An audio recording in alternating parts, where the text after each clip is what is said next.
모더나입니다. 모더나 9.3% 급등했는데 여러분들 요즘 기사 보시면 자꾸 코로나 기사 이렇게 계속 기어 나오는 거 좀 보시죠. 지금 변종 바이러스가 또 나오면서 이게 이 전염병 확산하는데 이게 좀 빠르다라는 이제 그런 기사들 좀 많이 나와서 또 이제 백신 접종, 부스터샷 또 맞아야 된다. 뭐 이런 이야기 뭐 국내 뉴스에도 많이 소개가 되는데 뭐 미국도 다르진 않은 것 같아요. 그래서 모더나가 새로운 백신 요게 이제 좀 많이 팔리지 않겠어? 요 기대감으로 오늘 9% 급등을 한 겁니다. 그래서 지금 어차피 이런 제약사들 같은 경우에는 계속 변종이 나오다 보니까 새로운 백신을 계속 개발을 하고 있는데요. 이 모더나에서도 최신형 백신을 이제 개발을 했을 텐데 그게 이번에 이제 상반기 유행한 뭐 XBB 1.5 변이 요 대응을 위한 백신을 개발을 한 건데 그러다 보니까 요즘 뭐 이게 유행하는 게 뭐 에리스, 프로낙스 요 변이 바이러스라고 하는데 여기에도 효과가 있다라는 게 임상 결과 확인이 됐다고 합니다. 그래서 이번에 뭐 미국에서도 미국 정부에서도 올 가을에 부스터샷 다들 접종해라. 안 그러면 이것도 다시 대유행 온다라고 이제 막 이렇게 촉구를 하고 있는데 그러다 보니까 이제 백신 많이 좀 팔리겠네. 뭐 이런 기대감 반영이 된 거고요. 그래서 모더나뿐만 아니라 뭐 노바백스, 바이오엔테크, 화이자 등도 동반 강세를 보였다더라. 요거는 그냥 저희가 참고를 하고 넘어가면 될 것 같아요. 근데 저희가 이제 코로나 때도 백신 다들 막 3차, 4차 맞았는데 뭐 너나 나나 할 거 없이 다 걸렸고 다 같이 고생했고 이래서 백신에 대한 이제 거부감들이 조금 나오기는 해요. 그리고 이제 이런 제약사들 같은 경우에는 다들 또 백신을 맞아야지 얘들이 먹고 살잖아요. 얘들 백신 안 팔리니까 실적 뚝뚝 떨어지는 거 보세요. 그죠? 그러니까 이게 자꾸 그러니까 뭔가 이렇게 변이 나왔다 하면은 제약사들은 웃게 되는데 그게 우리가 볼 때는 별로 안 예쁘죠. 그죠? 뭐 약간 그런 상황이기는 한데 근데 뭐 음모론을 여기서 얘기하고 싶지는 않고요. 어떤 백신이 또다시 많이 팔릴 것 같다라는 기대감은 좀 나오고 있다라는 거 참고하시면 좋을 것 같습니다. 자, 두 번째는 니콜라입니다. 와, 니콜라 오늘 또 간밤에 23% 급락했습니다. 미국의 수소 전기 트럭 스타트업이고 얘들이 얼마 전에 저희가 특징주에서 한번 다뤘어요.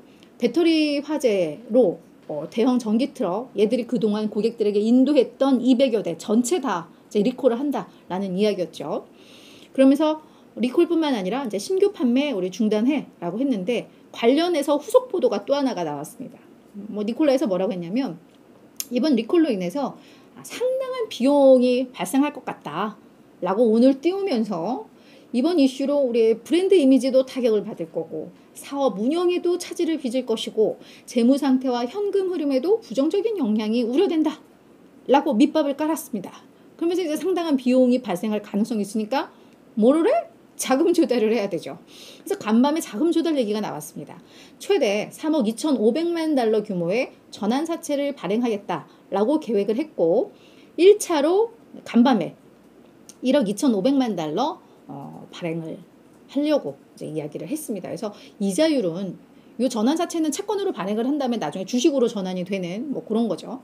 이자율은 5%이고요. 전환 가격이 원래 우리나라 같은 경우에는 그냥 전환 가격을 딱 설정을 해놓고 요거를 이렇게 조정을 하는데 얘는 아예 그냥 밴드를 정해놨어요. 그래서 0.4달러에서 2.94달러 요 안에서 이제 전환 가격이 이제 설정이 될 것이다라고 언급을 했는데 지금 1.51달러니까 만약에 0.4달러에 전환이 되면 이 주식 발행이 얼마나 많이 된다는 얘기예요. 그죠? 그래서 뭐 그런 지금 그래서 이것도 결국은 주식 전환될 때 주주가치 희석 우려가 있고 뭐 그들이 주식으로 전환을 하지 않는다 하더라도 요 이자율이 5%니까 이자 비용에 대한 부담이 있고 이 자체가 별로 안 좋은 소식입니다. 그러면서 이제 주가가 23% 급락을 했다. 이렇게 정리를 하고 넘어갈게요.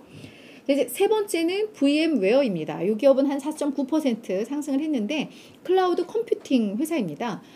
VM웨어 같은 경우에는 브로드컴에서 지금 인수를 추진을 하고 있거든요. 그래서 작년 5월에 브로드컴이 우리 VM웨어 한 610억 달러에 인수할 거야 라고 결정을 했는데 이런 M&A에 있어서는 각국 주요 국가들 특히 반독점 당국 등의 승인을 얻어야 하잖아요. 근데 간밤 영국의 당국에서 영국 당국이 요 M&A 건을 승인했다는 소식이 전해지면서 주가가 상승을 한 겁니다. 그래서 지금 뭐 유럽 연합도 이미 승인을 했고 미국 같은 경우에는 미국에서 이 결정을 해줘야 되는 기간까지 답을 안 줬대요.